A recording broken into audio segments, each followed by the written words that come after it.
and yet force someone to buy it at a higher price because they have that right with their put option. On the other hand, if the stock goes up, then their option really isn't worth anything. It doesn't really do anything for them in the market. So again, we want to be able to describe these options very carefully. We would say that put options, when the market is less than the exercise price, are in the money. Again, in the money is when we might see an exercise. We don't have to, but we can, and it would make sense for us to think about doing that.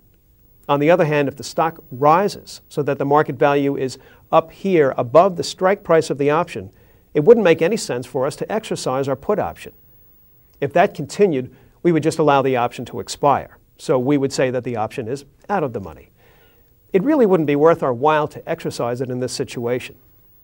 Now, so far, we have considered the viewpoint of the put owner.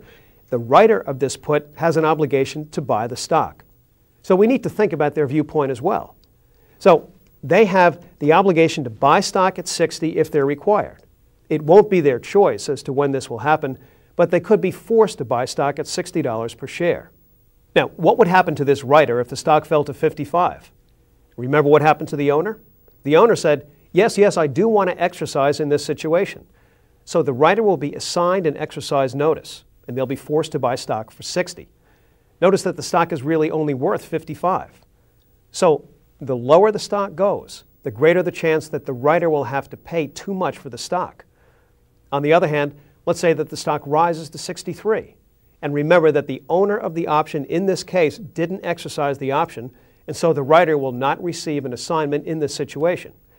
If the condition continues through expiration, the option will expire unexercised. The put writer will not have to go through with their side of the deal. So when is there a chance that the writer will receive an assignment? Well, again, notice that when the market value of a stock falls below the price of the put, that's when there might be an assignment. The put would be in the money. Anytime the stock is below this strike price, we might get it exercised. Whereas if the stock goes above the strike price, the put writer will not receive an assignment and the put will expire out of the money in that situation. Now, please remember this rule. Think put down. A put is in the money when the stock price goes down below the strike price. So when we're down, then we have an in the money put. A put is out of the money when the market value of the stock is above the exercise price of the put. Now, let's apply these concepts to some examples because, again, there are very important ones. In the first case, an investor is buying a November 40 put when the market value is 42. First, since this is a put, we think put down. Is the market value of the stock down below the strike price of the put? Not in this case, since the market value is 42, but the strike price is only 40. So this put is not in the money. It's out of the money. In the next example, the investor is selling a 70 put when the stock price is at 64. Do we have put down? Yes, because the stock price of 64 is below the strike price of 70. This put option is in the money. One more. An investor buys a March 160 put when the stock is at 171. Now, think about what's going on here. Notice that we're dealing with a put, so we think put down.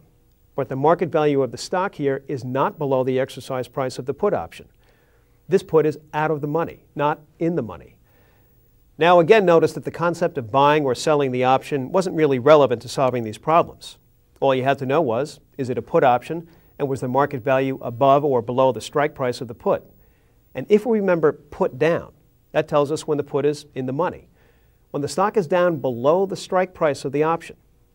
Now, when we go through these routine examples, it may seem like a simple skill.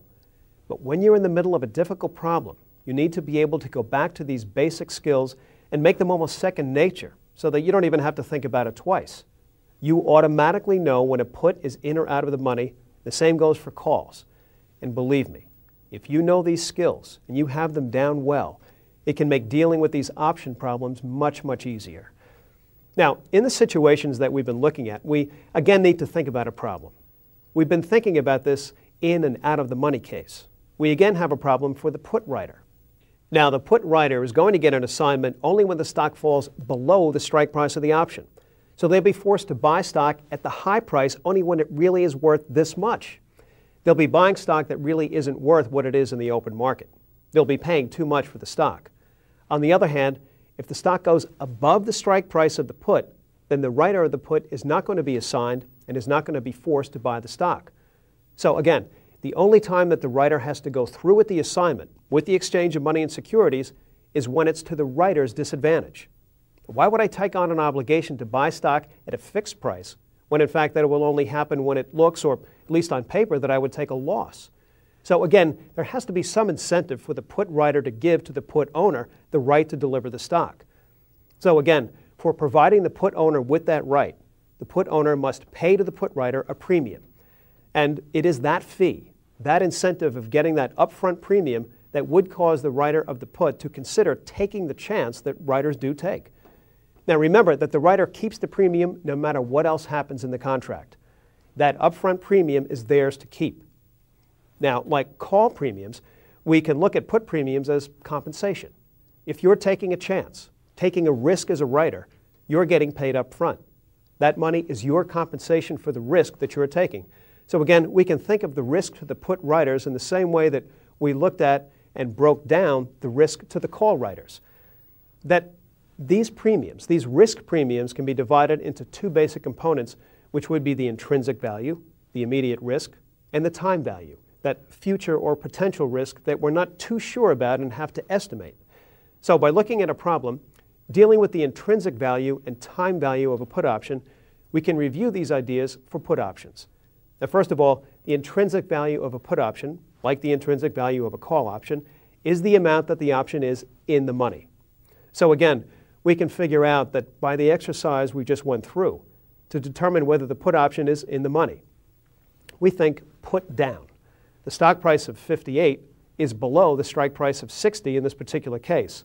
So the option is in the money by 2 points and has 2 points of intrinsic value. Now, to find the time value, we then do exactly the same thing as we did with the call option. We take the premium and subtract the intrinsic value. We break it down the same way. So 8 minus 2 is a time value of 6. Let's try one more example because this is an important concept.